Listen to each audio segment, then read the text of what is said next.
Hello everyone, I'm Dr. Rajlakshmi, working as a professor in the Department of Electronics and Communication Engineering from Aditya Engineering College.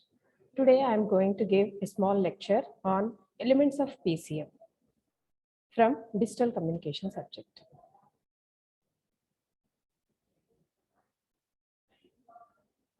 Before going to the elements, first of all, we should know what is a pulse code modulation. Pulse code modulation is a digital representation of sampled analog signals. The input is an analog signal. This is sampled and that is converted into digital.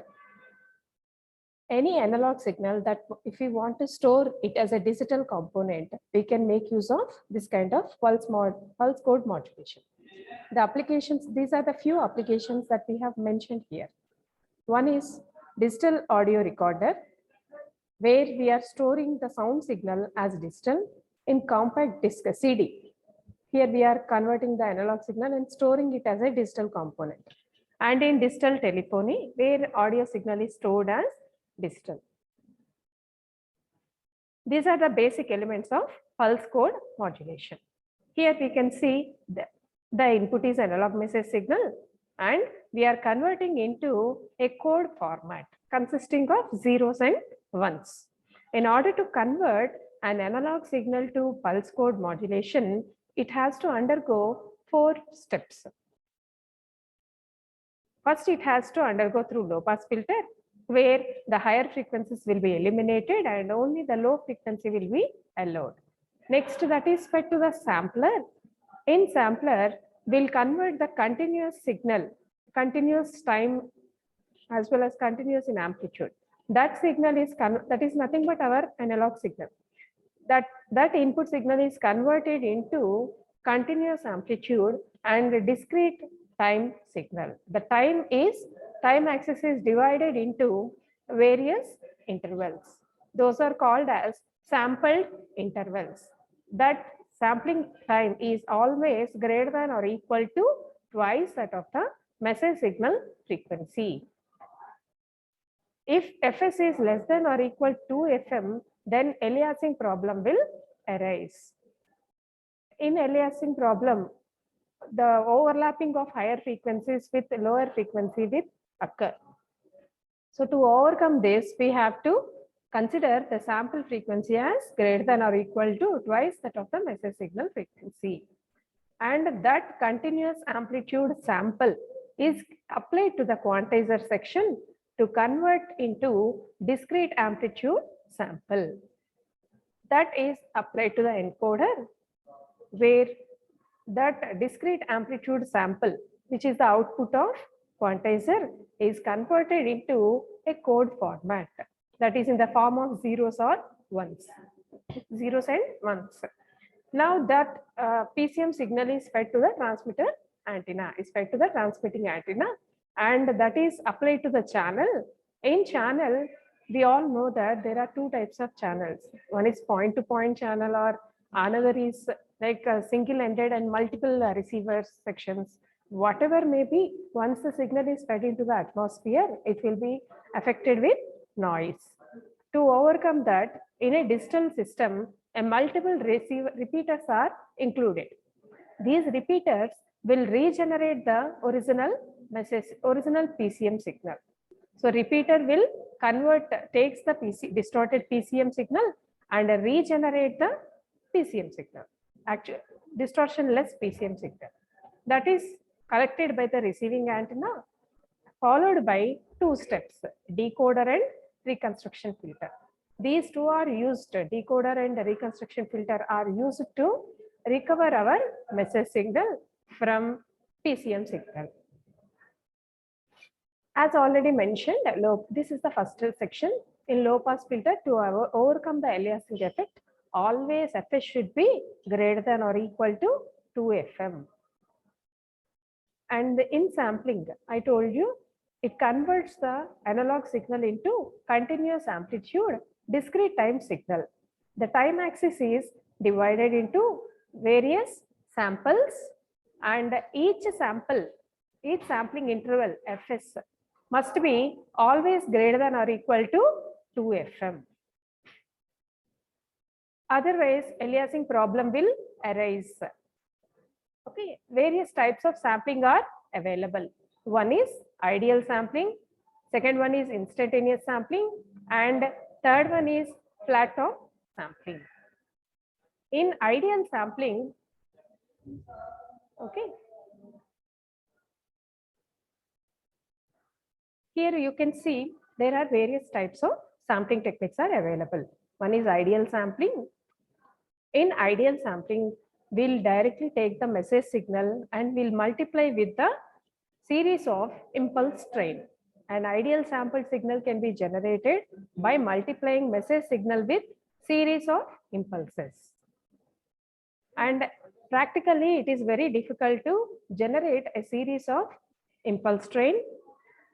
That is the reason instead of impulse train, a series of pulse train is multiplied with our message signal. Then we can generate a natural sample signal. The main drawback with this natural sample signal, it is also called as gating signal.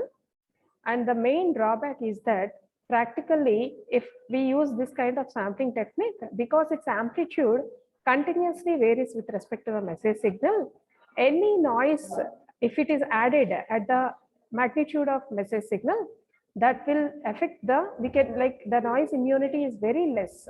We cannot be able to recover back our message signal. If you keep the the signal amplitude as flat, then we can somehow reduce the problem of noise. Then we can improve the noise immunity. So third one is flat top sampling. In this, we'll take the ideal sample signal and in convolution with message signal, we can generate the flat top sample signal. Practically, this flat top sample signal is preferred because its noise immunity is very high compared to the ideal and natural sample signals. And the next section is quantization. In quantization, continuous amplitude sample is converted into discrete amplitude sample. Here, this quantizer maps the continuous amplitude sample into discrete amplitude sample. That is, we'll divide the amplitude axis into 2 power n number of levels. For an n-bit sequence, it will be divided into 2 power n number of amplitude levels. For example, if n is 3, if you want to encode it as a 3-bit data, then we have to make use of 2 cube number of amplitude levels. These levels are also called as representation levels or reconstruction levels. And the spacing between the two representation levels is called as step size. Here we can see there are two types of quantization techniques. One is mid-rise and mid-thread. These two comes under the uniform quantization. Uniform quantization, the step size is fixed. The distance between the representation levels is constant. Second one is non-uniform quantization. Non-uniform quantization is practically preferred technique. Representation levels are not uniform. Here it will vary in accordance with the input signal amplitude. The best example of non-uniform quantization is compounding. It is the combination of compression and expanding. That compression will be done at the transmitter section and encoding will be done at the receiver section. Sorry, compression will be done at the transmitter section and expanding will be done at the receiver section. Next block is encoding. In encoding, you can see the y-axis is the amplitude levels or representation levels or quantization levels. Here you can see it is a 3-bit sequence. If it is a 3-bit sequence, we have 2 cube number of amplitude levels. And those here based on the amplitude, we are converting into the corresponding, we are converting that quantized data into a represented equivalent encoded output. For example, if the amplitude is 7 for a 3-bit sequence, it is encoded as 111. And if it is 0, it is encoded as 000. So we are converting the quantization amplitude level into encoded data. Let us assume it as here we have assumed a 3-bit sequence. So 2 cube amplitude levels are there that range from 0 to 7. Based on that, we have encoded it from 000 to 111. So here we are using encoder. We can convert the discrete amplitude sample into a binary sequence. And next, that encoded data is fed to the transmitter, that is the transmitting antenna. In the channel, as already we have seen the elements of PCM, regenerative repeaters are present. In regenerative repeater, an amplifier section, timing circuit, and decision making device, these 3 are used. These 3 are the basic elements of a repeater section. The distorted PCM will be collected by our PCM system. Distorted PCM will be collected by our repeater section, and this repeater reconstructs the original PCM signal by removing the noise. Here we are using equalizer. This equalizer will correct the reduced level of higher frequencies. And the timing circuit is used to generate the synchronized pulse train. This is at regular intervals, that is at regular sampling intervals. And this decision device compares the PCM signal with the predefined threshold. If the output is greater than the predefined threshold, then it is considered as data bit 1. And if it is less than the predefined threshold, the data bit is considered as 0. In this way, the repeater will reconstruct the original message signal with the help of amplifier section, amplifier equalizer section, timing circuit, and decision making device. It is, and that distorted PCM which is recovered back by the repeater section, finally we will get a distortionless PCM signal, and that is applied to the decoder section. In decoder section, first we'll convert, by using the decoder section, we'll convert the signal into a pulse amplitude modulated signal. Here we can see with an example. For example, if this is our data stream obtained as input to the receiver section, 1110, 011, 001, and 111.